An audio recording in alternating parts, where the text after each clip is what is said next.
제 사연을 보내드릴까 고민을 거의 3개월은 한 것 같네요.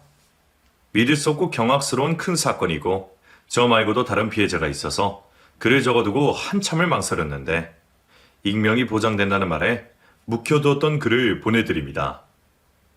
저는 남들처럼 평범한 연애를 2년 동안 하고 29에 결혼을 했습니다.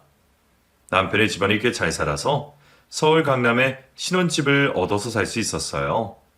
시부모님은 평범했던 저에게 크게 바라는 게 없으시다며 남편과의 결혼을 단번에 허락해 주셨답니다. 시댁은 시골이었고 크게 농업을 하고 계셔서 자주 뵙지 않아도 돼서 솔직히 좋았어요.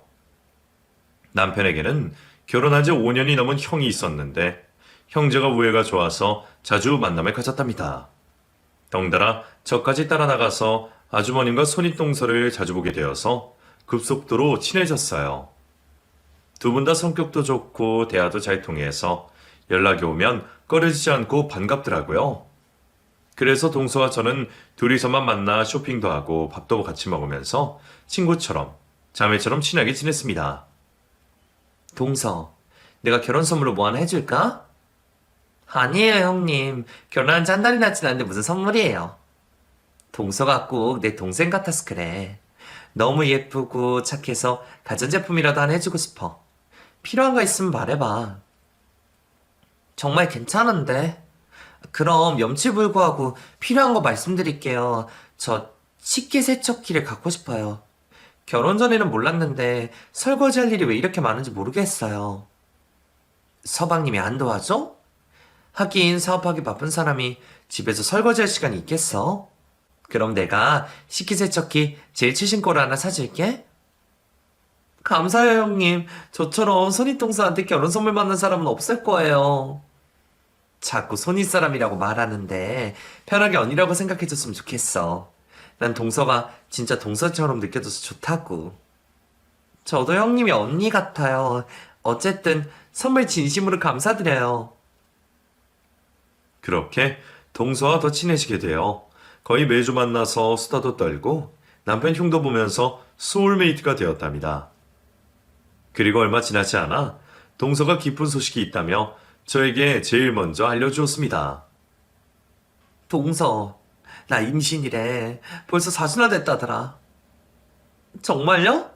형님 진짜 축하해요. 너무 잘 됐다. 그치?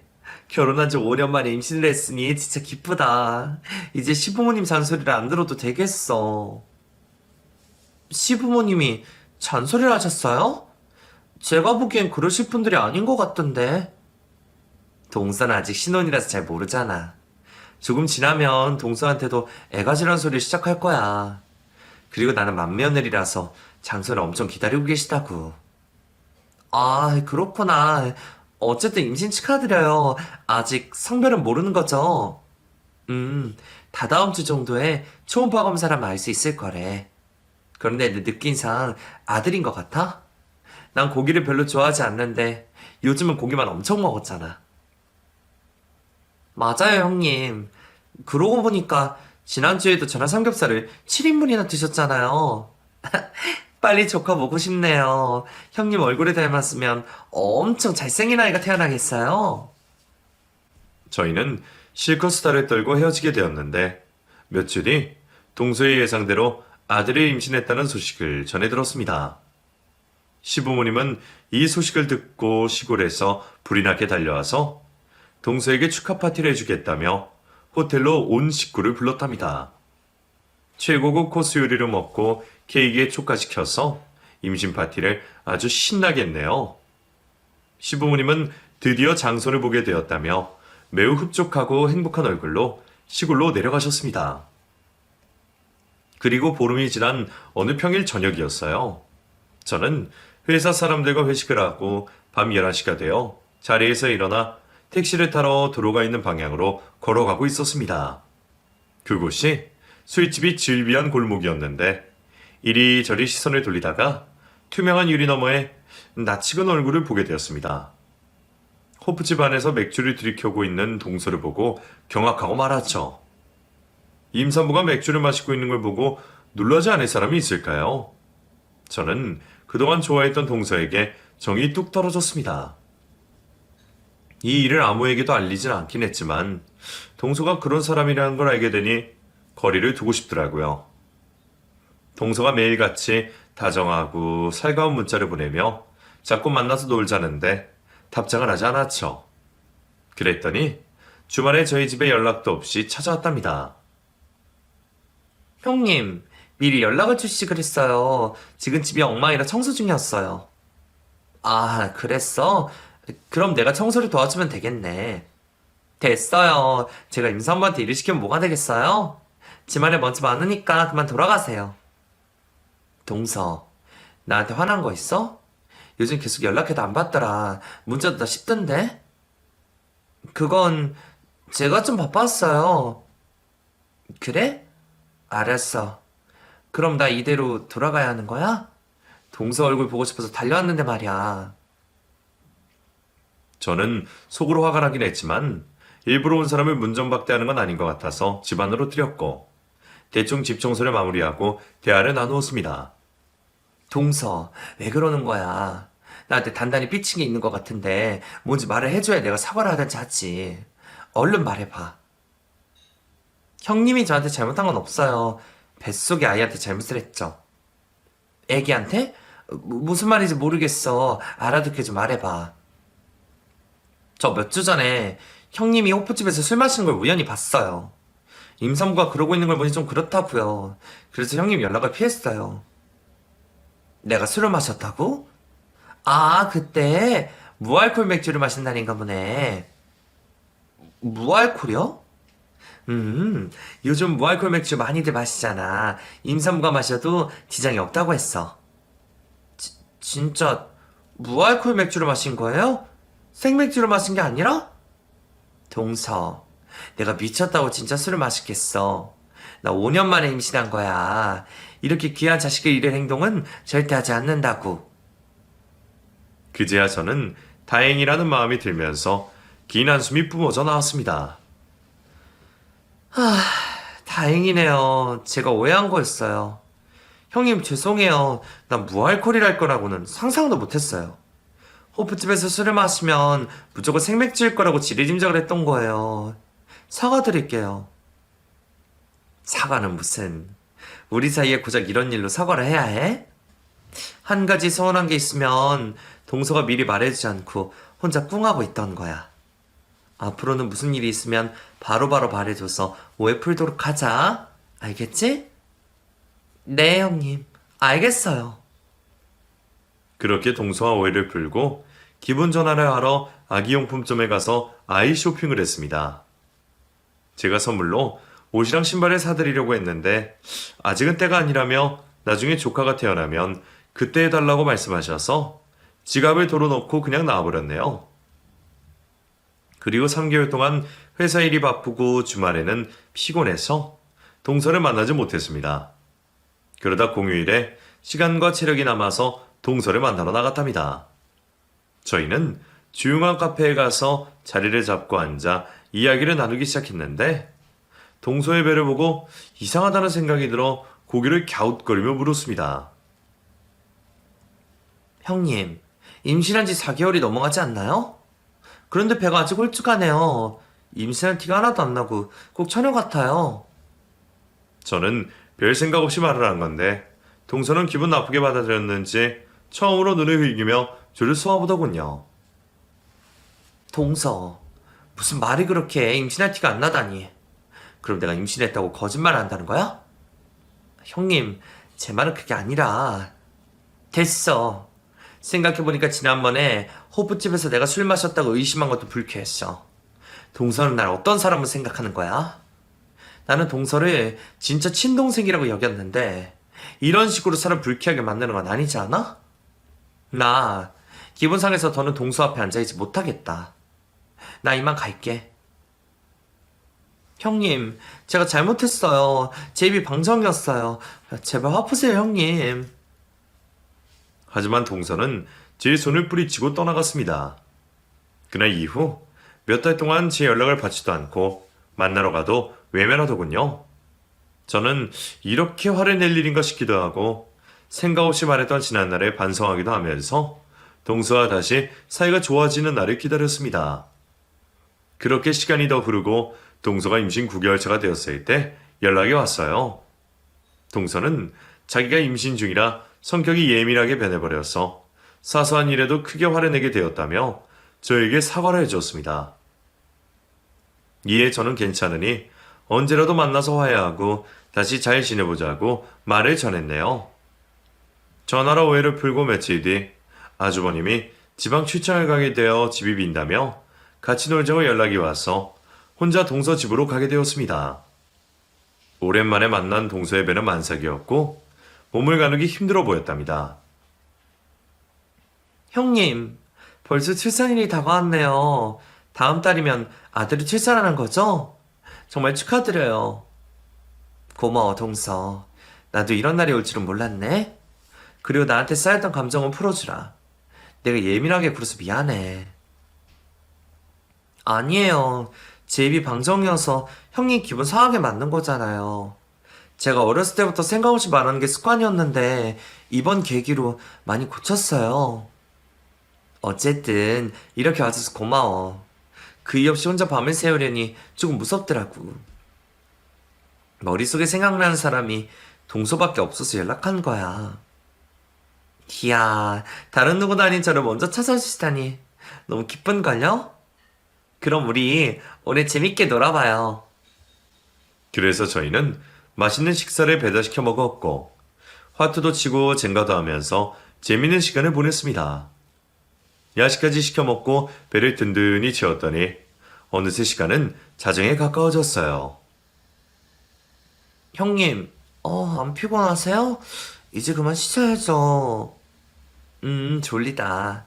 이제 그만 잠자리에 들까? 동서, 나랑 같이 침대에서 잘래?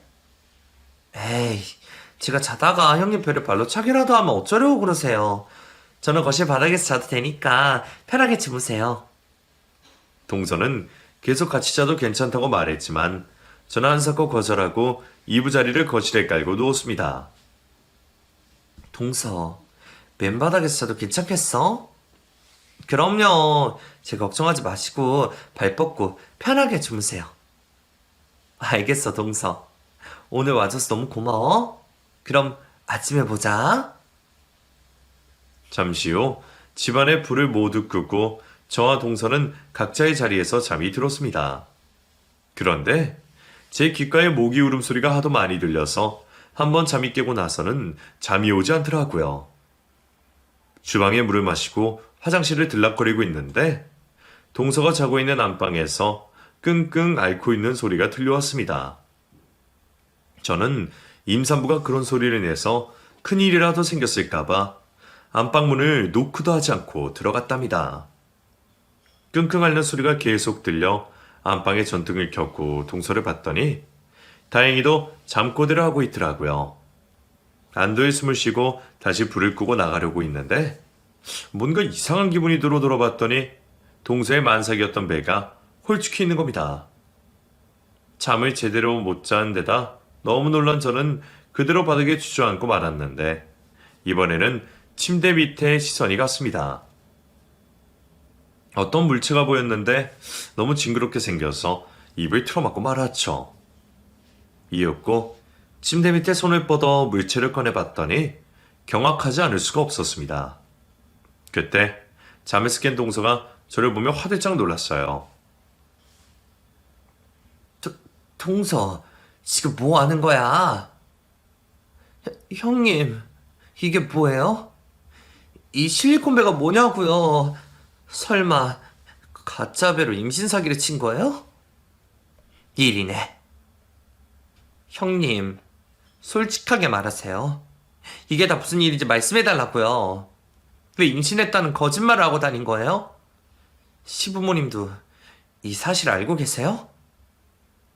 그러자 동서는 체념했는지 벽에 기댄 채 눈물을 흘리기 시작했습니다. 동서, 부탁인데 아무한테도 말하지 말아줘.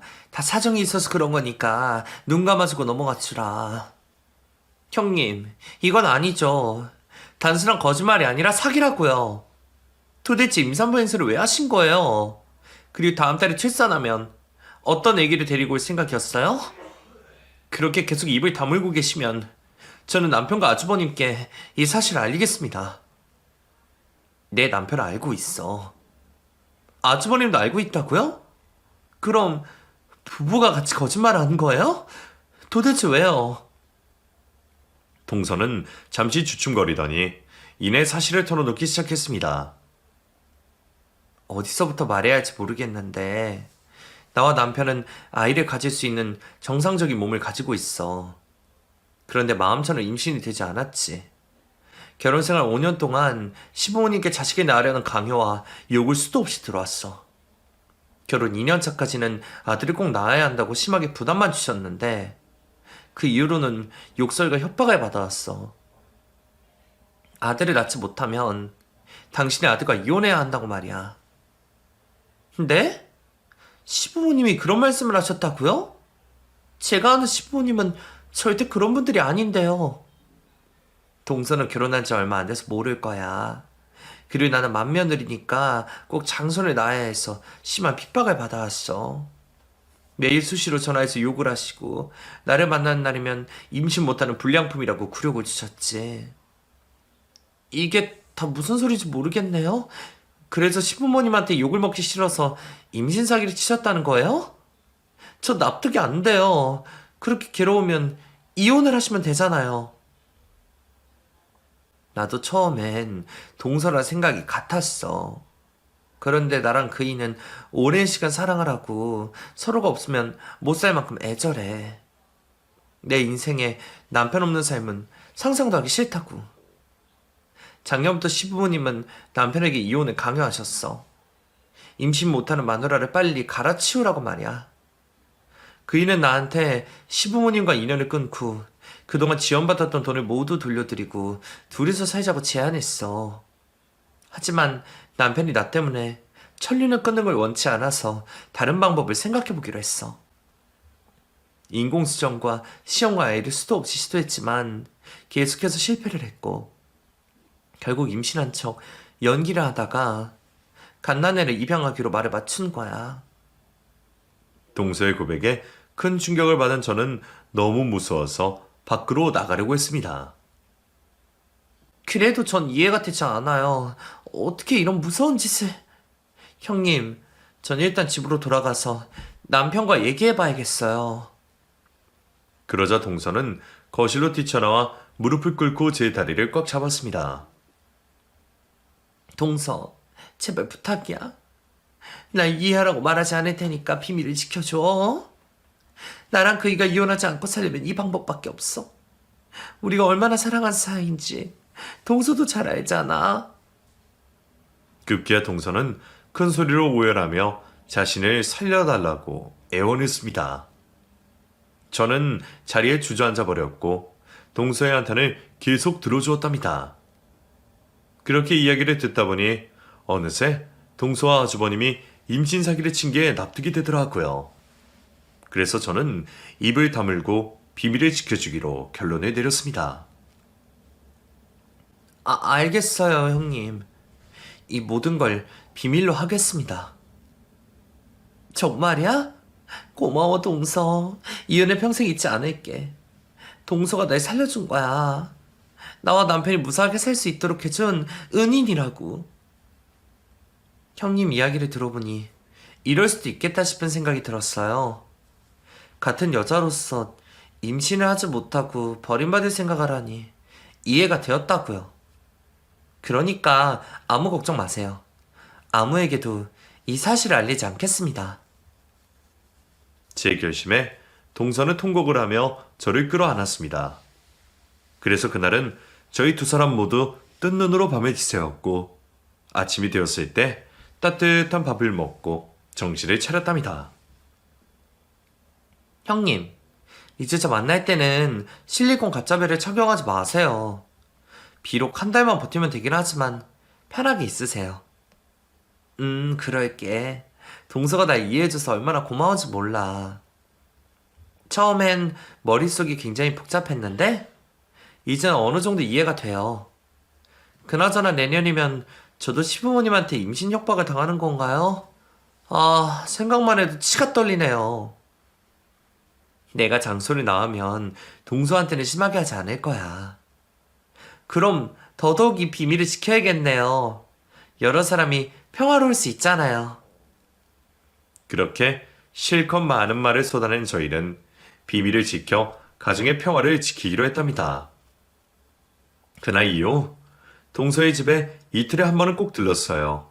아주버님은 제가 모든 사실을 알게 된 걸 알고 불안해하긴 했는데 제가 믿어도 되니 걱정 말라고 연신 신뢰를 주었더니 편하게 웃더라고요. 시간이 조금 더 흘러 동서의 가짜 출산일과 입양일이 가까워졌습니다. 동서는 입양하기 일주일 전이라고 설렌다며 저를 집으로 불렀답니다. 형님, 마음이 어때요? 글쎄, 잘 모르겠어. 좋기도 하고 싱숭생숭하기도 해. 입양할 아이 얼굴은 보고 왔어요? 미혼모가 출산하고 바로 입양을 보내겠다고 불러서 가봤는데 아기가 너무 예뻐. 빨리 그 애 엄마가 되고 싶어. 가슴으로 아이를 낳는다는 말이 뭔지 실감한다니까? 이야, 그 정도로 벅차군요. 아무튼 축하드려요. 저희는 작은 아기에 대한 이야기를 한참 하고 점심상을 차려 식사를 시작했습니다. 그런데 예상치 못한 사건이 발생하고 말았답니다. 저와 동서는 깔깔거리며 웃고 떠드느라 누가 집에 들어온지도 몰랐어요. 저희를 내려다보고 있는 시부모님을 발견하고 소스라치게 놀라 뒤로 넘어가고 말았답니다. 너 뭐니? 다음 주가 출산일인데 배가 왜 얼쭉해? 어머님, 여긴 어떻게... 시어머니가 예전에 김치를 가지고 오셨다가 동서의 집에 아무도 없어 비밀번호를 문자로 받았던 게 기억나 문을 열고 들어왔던 거였죠. 지금 이 상황이 뭔지 말해봐. 너 벌써 애를 낳은 거야? 아니지. 애를 낳았으면 집에서 이러고 있을 게 아니라 효리원이 있었겠지? 그리고 우리에게 소식을 전했을 거고. 저는 얼어붙어서 아무 말도 하지 못하고 가만히 고개를 숙이고 있었고 동서는 곧장 무릎을 꿇고 시부모님께 모든 사실을 털어놓고 용서를 빌기 시작했습니다. 어머님, 아버님, 용서해주세요. 제가 잘못했습니다. 그이와 헤어지는 게 두려워서 거짓말했어요. 이거야, 원? 기가 막혀서 말이 안 나오네. 감히 우리한테 장손을 임신했다고 사기를 쳐? 우리 몰래 피 한 방울 섞이지 않은 애를 입양해서 속여먹으려 했다는 거지? 너 오늘 초상 치를 줄 알아라, 이년아. 시어머니는 동서의 머리채를 잡고 사정없이 두들겨 패기 시작했습니다. 저는 몸이 반사적으로 나가 뜯어 말리려는데 시아버지가 저를 밀어내며 가만히 있지 않으면 저도 이혼시키고 쫓아내겠다고 으름장을 놓더군요. 결국 이러지도 저러지도 못하고 동서가 두들겨 맞는 걸 보고만 있어야 했답니다. 이었고 만신창이가 된 동서는 끝까지 죄송하다며 이혼만은 하지 않게 해달라고 빌었습니다. 이 상황에서도 내 아들이랑 살겠다고? 아들은커녕 임신도 못하는 패급 쓰레기를 우리대로 계속 봐달라는 거냐? 어머님, 정말 노력할게요. 꼭 아들을 낳을 테니 한 번만 봐주세요. 우리가 널 한 번만 봐줬느냐? 자그마치 5년이다. 게다가 임신했다고 감쪽같이 속였으니 괘씸한 널 더 이상 봐줄 수 없다. 당장 집 사서 나가라. 이혼서는 내가 알아서 네 친정에 보낼 수도 이렇게 하마. 위자료는 기대하지 마라. 너 같은 사기꾼년한테는 한 푼도 주지 못하니까. 동서는 강제로 쫓아내는 시어머니에게 못 당하고 집 밖으로 나가게 되었습니다. 그리고 이 사실을 다 알면서도 비밀로 했던 저에게 벌이 넘어왔어요. 둘째 너, 마음 같아서 쟤랑 똑같이 패주고 싶은데 임신해야 하니까 건드리지 않겠다. 너 우리 아들 아들 낳아라. 내 말 알아듣겠냐? 저는 그 상황이 너무 무서워서 고개를 끄덕거리고 말았답니다. 동서가 쫓겨나긴 했지만 아주버님이 절대 동서를 버리지 않을 거라 확신해서 다시 집을 돌아올 거라 믿었습니다. 누구보다 다정한 인코 부부이니 이 난관도 헤쳐나가리라 생각했죠.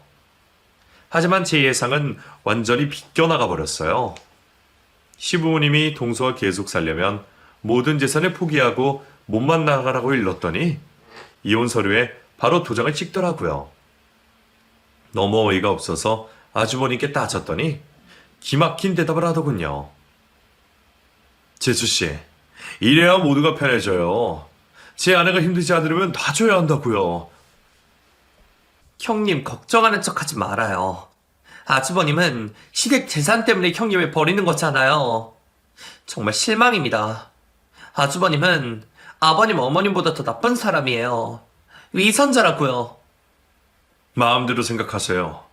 저 아내는 이미 만나서 이혼을 결정했으니까요. 그만 나가보세요. 저는 씩씩거리며 아주버님 집에 나와 동서에게 연락을 해봤는데 받지 않더군요. 그도 그럴 것이 충격도 큰 데다 제가 도와드리지 못했으니 많이 미웠을 겁니다. 다시 일상으로 돌아갔지만 늘 동서가 마음에 걸려 있어 사는 게 즐겁지 않았습니다. 어디서 뭘 하고 지내는지 알고만 있어도 이렇진 않을 텐데 말이죠. 그리고 전에 동서가 말했던 것처럼 시부모님이 저에게 아이를 빨리 낳으라고 부추기 시작했고 아들을 낳을 때까지 계속 출산을 해야 한다고 명령했습니다. 저는 한기를 올려버리고 마음대로 살려고 했는데 동서 말처럼 하루가 멀다 하고 전화로 욕을 하고 주말마다 집으로 찾아와서 들들 볶았답니다. 너 결혼한 지 1년이 지났는데 아직도 소식이 없는 거니? 네, 어머님. 요즘 저도 그 일도 바빠서 준비할 시간이 없네요. 뭐가 어째? 기회진료 주등에서 바쁘다는 말이 나온 거냐? 안 되겠다. 너 당장 회사 때려치워라. 집에서 조신하게 살림하고 남편 내전화해. 그래 하루빨리 아들을 낳거라. 어머님, 이건 억지예요. 임신하려고 다니던 회사를 그만두라뇨. 저는 회사에 자부심이 있어서 절대 그만두지 못합니다. 계집년여가 왜 이렇게 길어? 하라만 할 것이지. 나도 네 형님처럼 두들겨 맞아야 정신 차릴래? 잔말 말고 시킨 대로 해.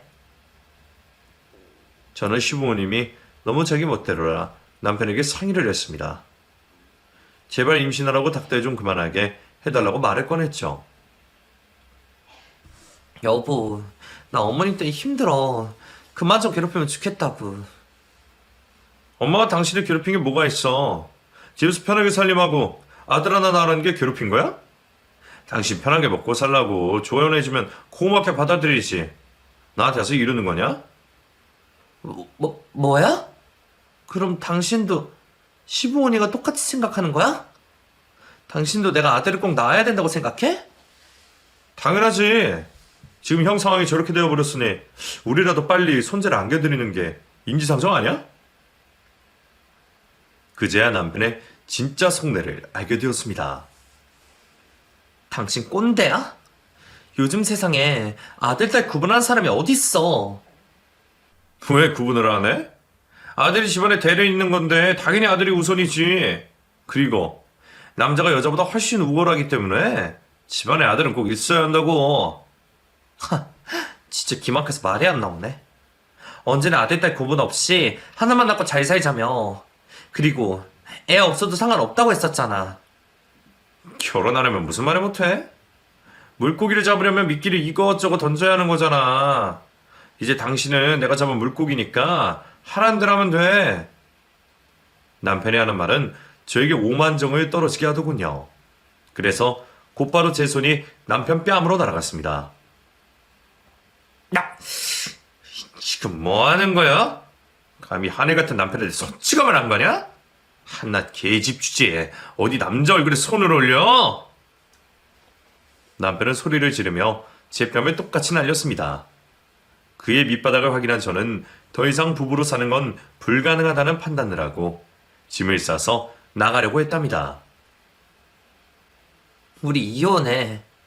당신 같은 꼰대의 나쁜 놈이랑은 하루도 못 살아. 그래? 그럼 너도 형수처럼 몸만 나가. 이혼할 이유가 없는데 네 마음대로 헤어지자고 했으니까 말이야. 알아들어?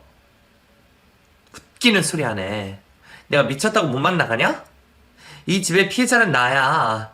그동안 있었던 일 가지고 소송으로 갈 테니까 당신도 준비하든지 마음대로 해. 아이고, 무서워라. 우리 부모님이 이혼 전담반에 꾸려서 준비할 테니까 박 터지게 싸워보자고. 나중에 후회하고 용서를 빌어도 자비 따위는 없을 줄 알아. 저는 그대로 집에서 나와 친정으로 찾아갔습니다. 걱정하는 부모님께 그동안 있었던 일을 말씀드렸더니 이혼 결심을 잘했다고 되려 칭찬을 해주셨답니다.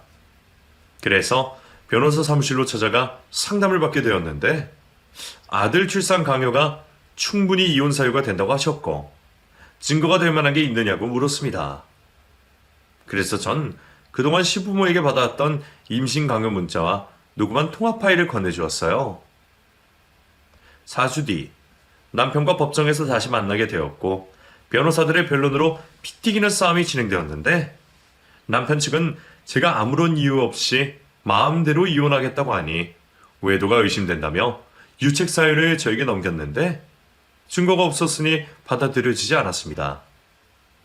그리고 제 변호사님이 시부모의 문자와 녹취록을 들려드렸더니 판사님은 출산 강요가 충분한 이혼 사유가 되고 아들을 출산하라고 협박했기 때문에 위자료뿐만 아니라 정신적인 피해 보상까지 배상하라고 선고를 하셨습니다. 그래서 저는 완승을 거둬 막대한 위자료를 받고 남편과 이혼하게 되었어요.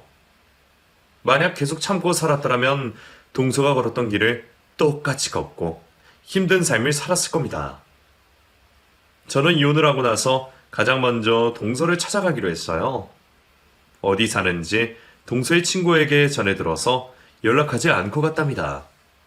동서는 위자료 한 푼 받지 못하고 나온 데다 친정에서도 아무런 도움을 주지 않아 식당에서 서빙과 설거지를 하며 작은 원룸에서 지내고 있었어요. 저는 손님인 척 우연히 온 것처럼 연기를 했습니다. 형님, 여기서 일하셨어요? 지나가 들었는데 이런 우연히. 동서, 연기가 어설프다. 그냥 솔직하게 말해도 돼. 제가 많이 어설펐나요? 형님 친구분한테 연락해서 꼬치꼬치 물어서 왔어요. 뭐하러 찾아왔어? 이제 동서 시간도 아니고 남남인데. 이거 서운하네요. 저는 형님을 친한님처럼 따랐는데 남남이라뇨. 나 때문에 동서가 또 피해보는 걸 원치 않아. 여하튼 찾아왔으니 잠깐 앉아서 얘기나 하고 가. 요즘 서방님이랑은 잘 지내고 있어? 저는 의자에 엉덩이를 대자마자 이혼했다고 고백했습니다. 이혼했다고? 왜? 그때 내 가짜 임신을 비밀로 해서? 아니요. 형님 나가고 나서부터는 저한테 아들 낳으라고 닥달하다 못해 협박을 하더라고요.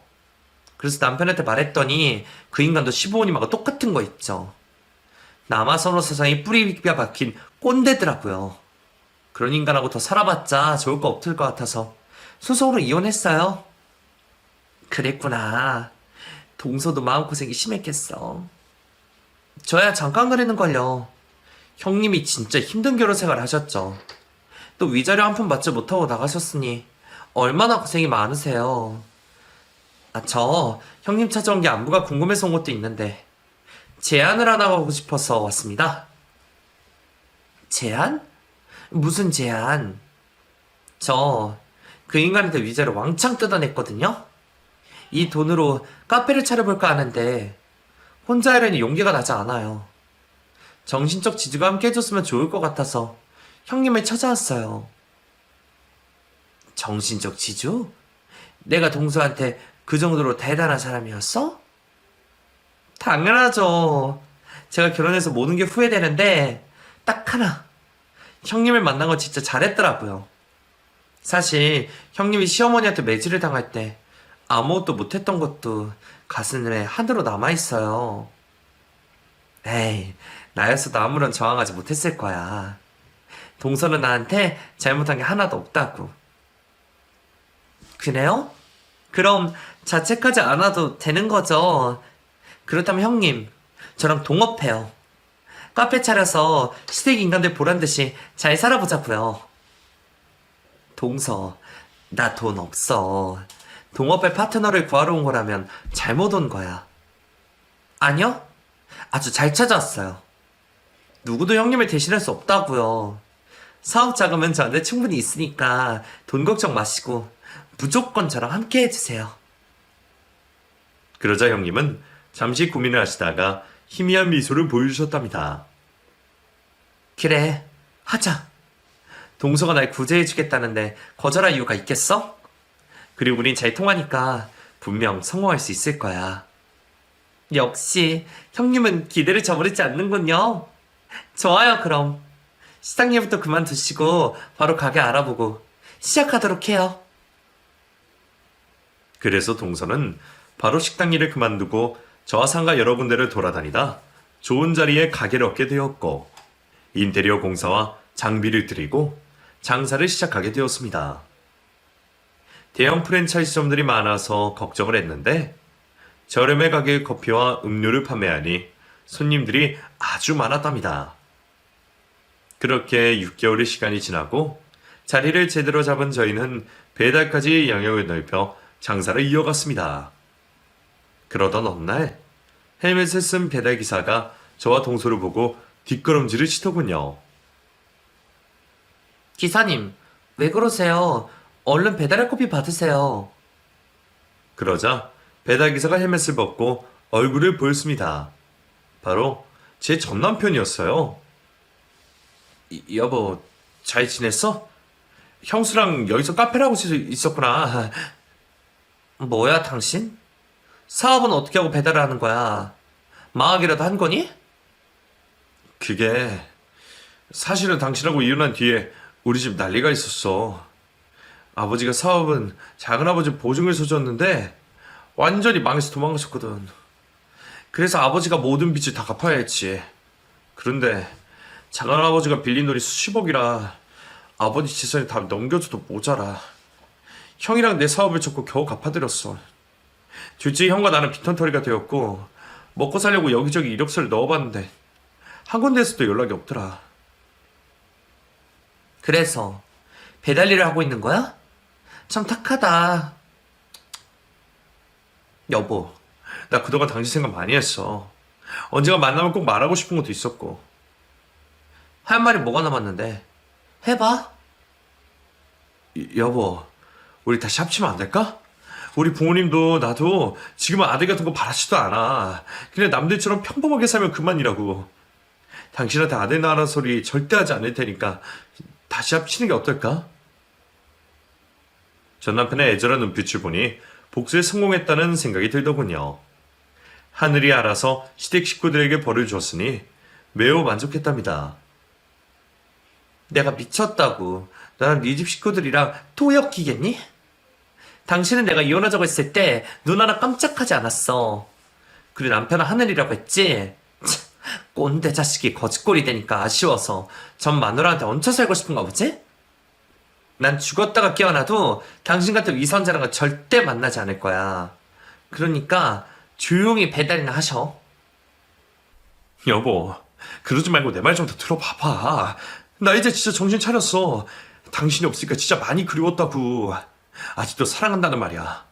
그러니까 제발 다시 한 번만 생각해주라, 어? 전 남편이 계속 치근덕대자 동서가 다가왔습니다. 야, 너 내 동생한테 떨어져.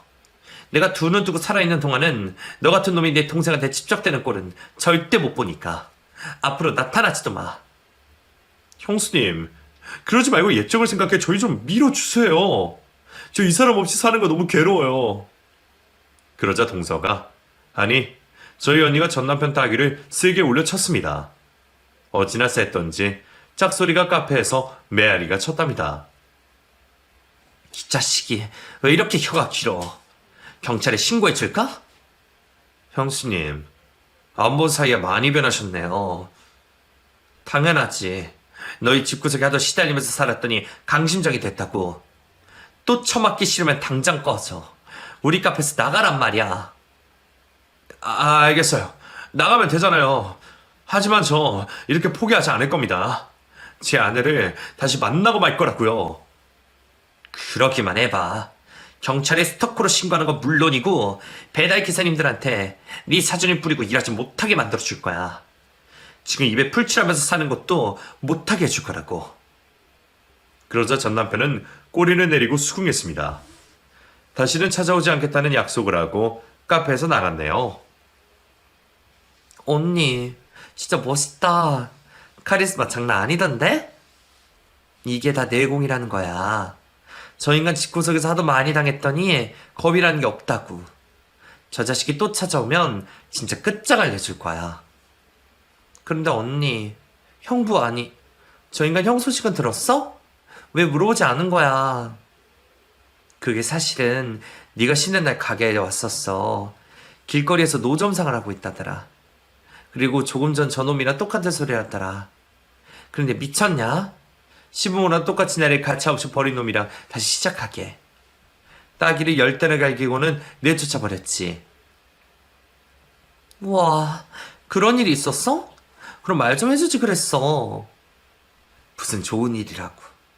어쨌든 저 형제들은 제대로 망한 데다 시부모도 시골에서 지금 남의 반 농사일을 하면서 입에 푸시라고 산다더라. 모든 게 인과응보지.